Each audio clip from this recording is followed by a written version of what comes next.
Ominous music hums under the sound of footsteps crunching against gravel as two officers approach a small apartment door. It is quiet, too quiet.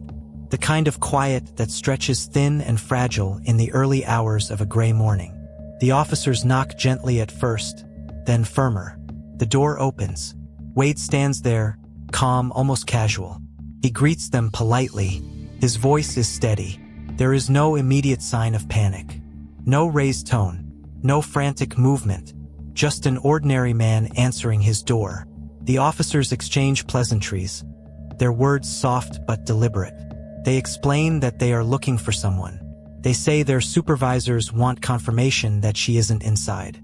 Wade responds quickly. She's not. He doesn't hesitate. His answers come without visible strain. Still, procedure requires more than reassurance. The officers ask to step inside. Wade allows it. Inside, the apartment feels compact and cluttered but not chaotic. The lighting is dim. The air is stale. One officer asks about a cooler positioned in the room. Wade shifts slightly. "What's in the cooler?" the officer asks in a conversational tone. Wade gives a vague answer. The officer requests that it be opened. There's a pause. Not long, but long enough to register. The officer chuckles lightly, as if easing tension. "We found people in some crazy places," he says. Sounds almost like a joke. But the request is not a joke. It is methodical, calm, controlled. The officers move slowly through the space, checking closets, doorways, small compartments. They ask Wade to put on shoes. He questions why. They explain he is being detained while they secure a search warrant. The tone remains polite, almost friendly. Wade continues cooperating, at least partially. But something in the apartment shifts. The officers' movements grow more deliberate. The questions become sharper, though still measured. A refrigerator is opened. Cabinets inspected. The cooler remains.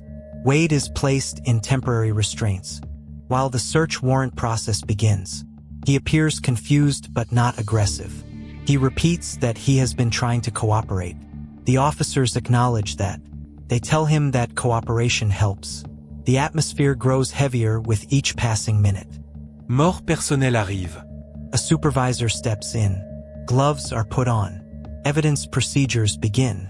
The cooler is moved carefully.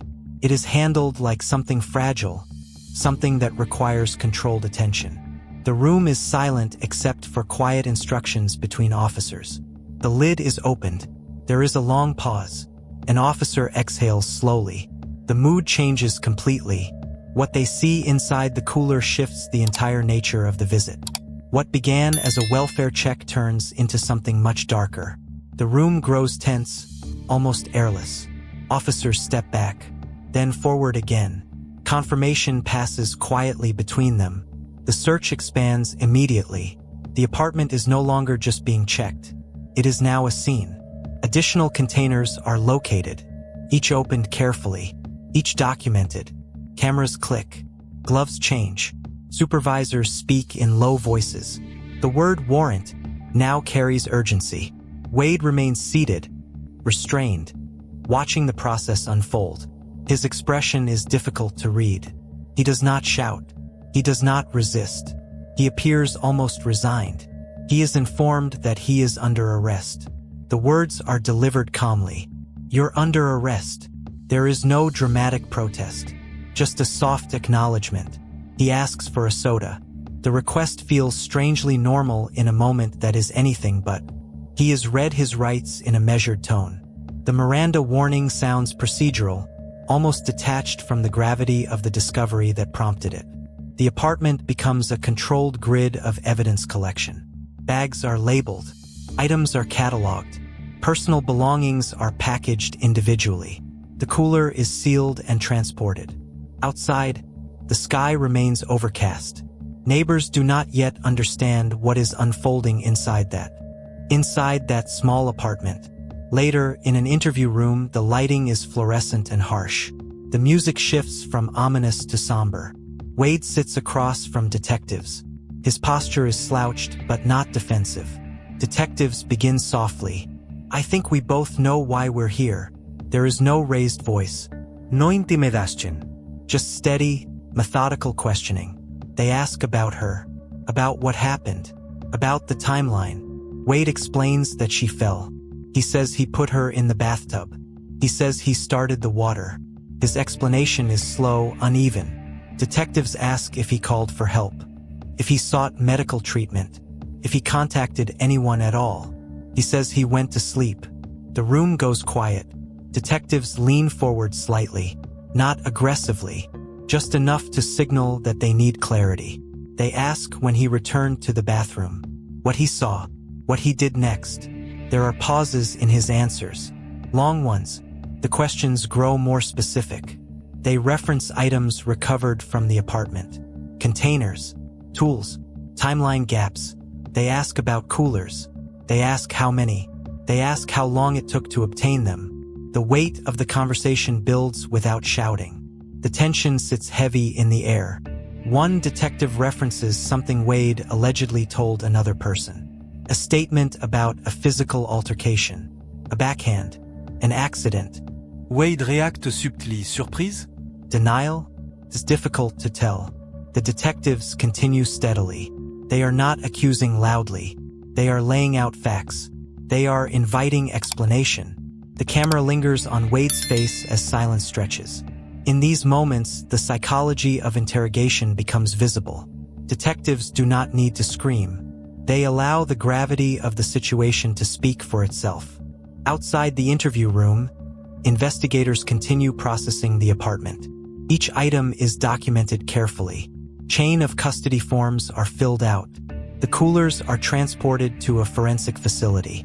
Evidence technicians maintain composure, but the emotional weight is undeniable. Back in the interview room, Wade's story begins to fracture.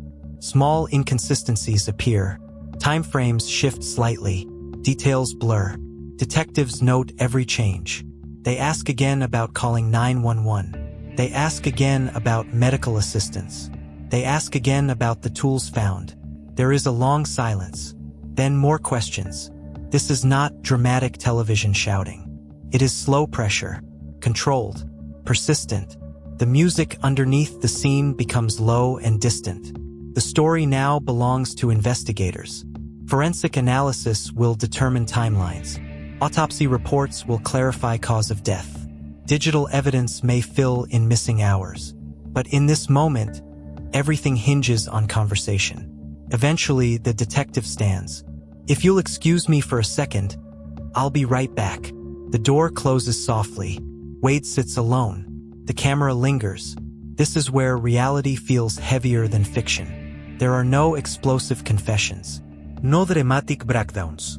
Just silence and the hum of fluorescent lights. The apartment, once an ordinary residence, is now sealed. Yellow tape blocks the doorway. Evidence teams continue working late into the evening. The cooler, once an ordinary household item, becomes central to the investigation. What officers found inside changed everything. What began as a simple knock at a door turned into a homicide investigation. The initial politeness, the quiet conversation, the casual request to just take a peek. It all unfolded in measured steps, each one seemingly small, until the cumulative weight became undeniable. True crime rarely begins with violence in motion. It begins quietly, with a question, with a knock, with a cooler that shouldn't have mattered. In the coming days, details will surface through court proceedings. Motives will be speculated upon. Timelines dissected. But in that apartment, in those early hours, what defined the moment was not chaos. It was stillness. The stillness before realization. The stillness after discovery. The stillness of a man seated in a green chair while officers moved methodically around him. Ominous music fades into somber tones.